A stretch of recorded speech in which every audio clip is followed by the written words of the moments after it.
Romans 4:18 says, he hoped against hope and believed in hope. Hear me and hear me loud and clear. It doesn't matter the error or the mistake you found yourself. As a man, don't die and leave it behind for your children. Are you aware that if our fathers corrected their errors, many of us will not be where we are? Am I talking to somebody here?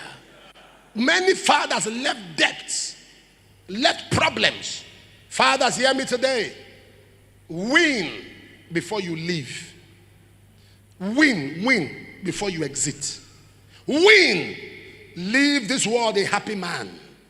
Every error that was committed by you, correct it. The third thing we say about Abraham is that Abraham left a legacy. Every father must know you need to leave a legacy. Leave a legacy.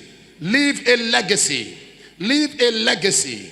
A legacy is another word for legacy is long-lasting positive impact. Leave an impact. Are you aware that Abraham so affected his family that when Abraham died, Isaac followed his God. Isaac died, Jacob followed his God. Jacob left, and the children of Jacob followed. What a legacy. That you have so affected your children in God. You have so affected your children in God with that audacity, following God with that passion. Am I talking to somebody here? Following God with that passion. You don't cut corners about it as a father. What is the legacy you are leaving behind? What is that thing you have imbibed in your children as a legacy? Abraham died, and when he went to be with God, he went to heaven. The Bible says Isaac continued. There are children today, just leaving home to school, you see them change because the parents have not imbibed that culture. The father did not settle down to imbibe that culture of godliness. So just one detachment, one preliminary detachment, just going to school for a few months and they'll return back home. Their dressing changes, their speech changes, their alignment changes because it was not imbibed in them. The father wasn't conscious. Am I communicating? Abraham so affected Isaac with the knowledge of his God that Abraham was going for sacrifice. Abraham took Isaac to sacrifice Isaac.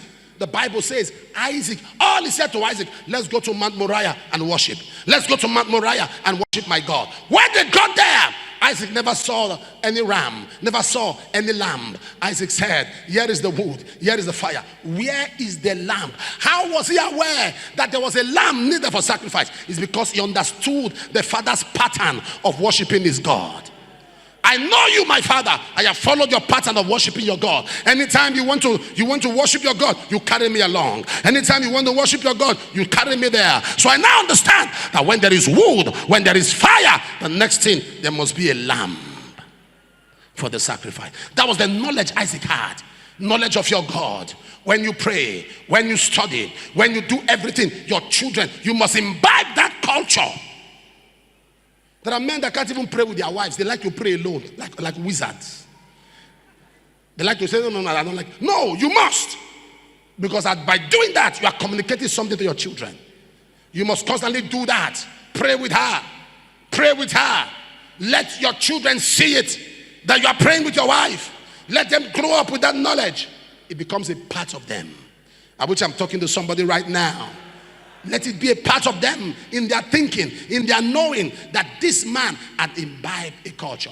There are some of you growing up who are now, maybe some of you are already fathers or grandfathers. Growing up, the only memory you have of your father was very negative.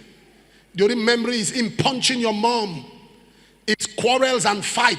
That is the only thing that resonates, that comes to mind. You don't have any. If that's not the memory, the other memory you have is him tying wrapper with the head very, very fat. Wrap it like that under his stomach and with a bottle of gin.